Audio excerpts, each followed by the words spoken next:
Viewers के कहने पर बच्चों के लिए 2 अक्टूबर पर भाषण देने के लिए अपने विचार व्यक्त करूंगी और साथ ही साथ आपको हर एक लाइन क्लियर करूंगी। पहले तो जैसे हमको कहा जाता है कि अगर हमें स्पीच देनी है तो ये मन में आता है कि हम लोग स्टेज पर आखिर जाएं कैसे, बहुत ही डर लगता है। बट मेरा अनुभव ये रहा है कि मुझे पहले बहुत डर लगता था, लेकिन मेरे पिताजी कहते हैं कि जब भी आप स्टेज पर जाइए तो आप ये सोचिए कि सामने वाला आप जितना बोल सकते हैं वो इतना नहीं बोल सकता है, और आपके मन में कभी भी ये विचार नहीं आना चाहिए कि जो सामने बैठा है उसको अधिक पता है या वो अधिकारी है तो आपसे ज़्यादा जानता है। ऐसा नहीं है, क्योंकि आप जो तैयार किए हैं वही आप उससे ज़्यादा जानते हैं। वहाँ पर उस समय आपका स्टेज है, आपकी जो बोलेंगे वही वो लोग जानेंगे। तो अब मैं अपने टॉपिक पर बात करती हूँ कि 2 अक्टूबर पर स्पीच कैसे बच्चे तैयार करें। तो पहले आप शुरुआत अपने अगर शायरी से करते हैं तो आपको ये जाना जाता है, आपका इम्प्रेशन बढ़ता है अधिकारियों के सामने। तो आइए हम देखते हैं अपनी शायरी मेरी पहली क्या है। दे दी हमें आजादी बिना खड़क बिना ढाल, साबरमती के संत तूने कर दिया कमाल। दे दी हमें आजादी बिना खड़क बिना ढाल, साबरमती के संत तूने कर दिया कमाल। साबरमती के संत तूने कर दिया कमाल। जी हाँ, अब आप समझ चुके होंगे कि आज भारत के किसी महान व्यक्ति का जन्मदिन है। आप ऐसा बोल सकते हैं कि आपकी इस लाइन के बाद ये क्लियर हो जाता है कि यहाँ पर आप महात्मा गांधी की बात कर रहे हैं। आज गांधी जी के साथ साथ लाल बहादुर शास्त्री जी की भी जयंती है। उन्होंने जय जवान जय किसान का नारा दिया था। यहाँ पर अधिकतर लोगों को ये नहीं पता होता कि गांधी जी के साथ किनकी जयंती मनाई जाती है। तो आपका ये पॉइंट कि आज गांधी जी के साथ साथ लाल बहादुर शास्त्री जी की भी जयंती है, उन्होंने जय जवान जय किसान का नारा दिया है, ये आपका इंप्रेशन और अधिक बढ़ा देता है। उसके बाद आप संबोधन में कहेंगे जो वहाँ पर उपस्थित होंगे, ये नहीं कि आपको यही कहना है।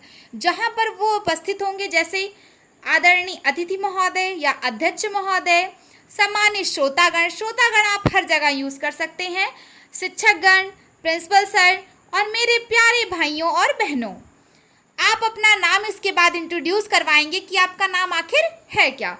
जैसे मेरा नाम, आप अपना नाम यहाँ पर डालेंगे है। आज गांधी जयंती के शुभ अवसर पर हम सभी यहाँ पर इकट्ठा हुए हैं। ये एक नॉर्मल बात है कि हम गांधी जयंती पर यहाँ पर इकट्ठा हुए हैं। अब उसके बाद हम ये बात करते हैं कि महात्मा गांधी का जन्म अर्थात कब हुआ था।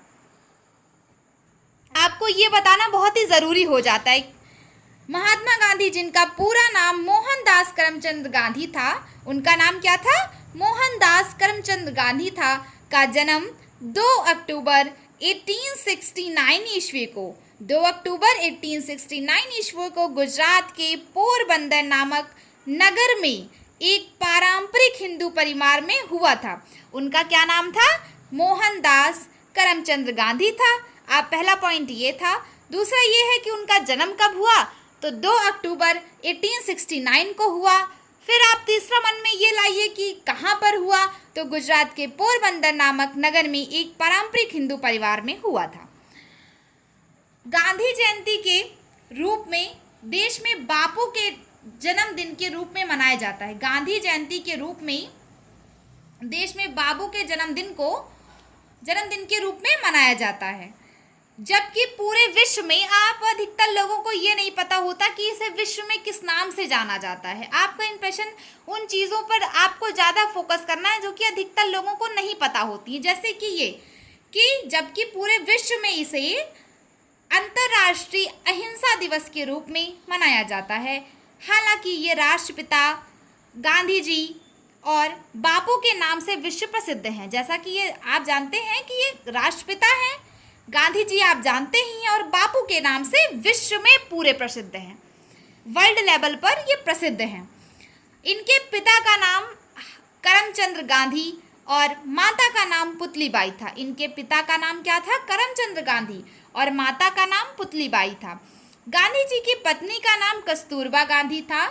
गांधी जी की पत्नी का क्या नाम था? कस्तूरबा गांधी था। महात्मा गांधी के पिता राजकोट दरबार में दीवान थे और माँ एक कुशल गृहिणी थी।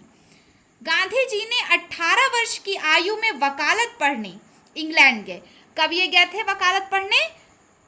18 वर्ष की आयु में गए थे और बैरिस्टर बनकर भारत लौटे, अर्थात वकील बनकर, एक लॉयर बनकर वो भारत में लौटे। आप इस तरह से उन्हें समझा भी सकते हैं जिससे आपका इंप्रेशन और ज़्यादा बढ़ जाता है कि आपको इस विषय में बहुत ज़्यादा जानकारी है। और उसके बाद उन्होंने दक्षिण अफ्रीका में रहते हुए रंग भेद की नीति का विरोध अहिंसात्मक तरीके से किया और इसे सत्याग्रह नाम दिया। उन्होंने दक्षिण अफ्रीका में रहते हुए रंग भेद की नीति का विरोध, अर्थात वो दक्षिण अफ्रीका एक मुकदमे के सिलसिले में गए थे। दक्षिण अफ्रीका किसके लिए गए थे? मुकदमे के सिलसिले में गए थे और वहां से उन्होंने रंग भेद की नीति का विरोध अहिंसात्मक तरीके से किया और जो यह इस तरीके से किया उन्होंने इसे ही सत्याग्रह नाम दिया गया। उसके बाद सत्याग्रह आंदोलन की उनकी नीति रंग लाई, अर्थात जो उन्होंने सत्याग्रह आंदोलन छेड़ा था उसकी नीति रंग लाई और वहां रह रहे भारतीयों को वहां की सरकार ने इस नीति से मुक्त कर दिया।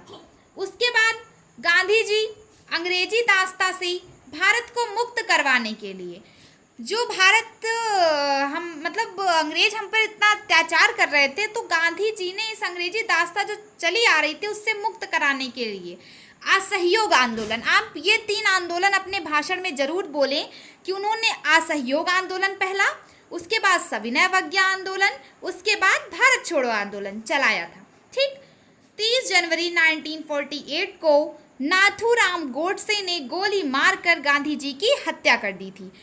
30 जनवरी 1948 को नाथूराम गोडसे ने गोली मारकर गांधी जी की हत्या कर दी थी। उसके बाद महात्मा गांधी से प्रयासों से ही भारत 15 अगस्त 1947 को आज़ाद हुआ। महात्मा गांधी के जो प्रयास थे, उनकी अहिंसा और सत्य की जो नीति थी, उसी से हमारा भारत आज आज़ाद हो सका है। महात्मा गांधी ने अपने अहिंसा और सत्य के प्रयोगों से पूरी दुनिया को शांति का पाठ पढ़ाया। गांधी जी के कार्य, व्यवहार और नैतिकता के सिद्धांत हमें सदैव प्रेरणा देते रहेंगे। आप जब ये बोलेंगे तो आपका इंप्रेशन और ज़्यादा बढ़ जाता है, क्योंकि आपकी जो भाषा शैली है वो ज़्यादा इम्प्रेसिव होनी चाहिए। ऐसा लगना चाहिए कि आपको बहुत ज़्यादा उस टॉपिक के बारे में पता है। तो गांधी जी के कार्य, व्यवहार और नैतिकता के सिद्धांत हमें सदैव प्रेरणा देते रहेंगे।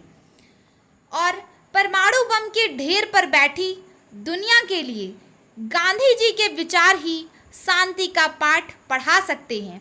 परमाणु बम के ढेर पर बैठी दुनिया, अर्थात हर युद्ध सुनते हैं हम लोग न्यूज़ में कि आज ये युद्ध हो रहा है, आज यहाँ युद्ध हो रहा है, आज यहाँ बम गिराए गए। तो जो ये परमाणु बम के ढेर पर बैठी हुई है दुनिया, गांधी जी के विचार ही शांति का पाठ पढ़ा सकेंगे। धन्यवाद। जय हिंद, जय भारत।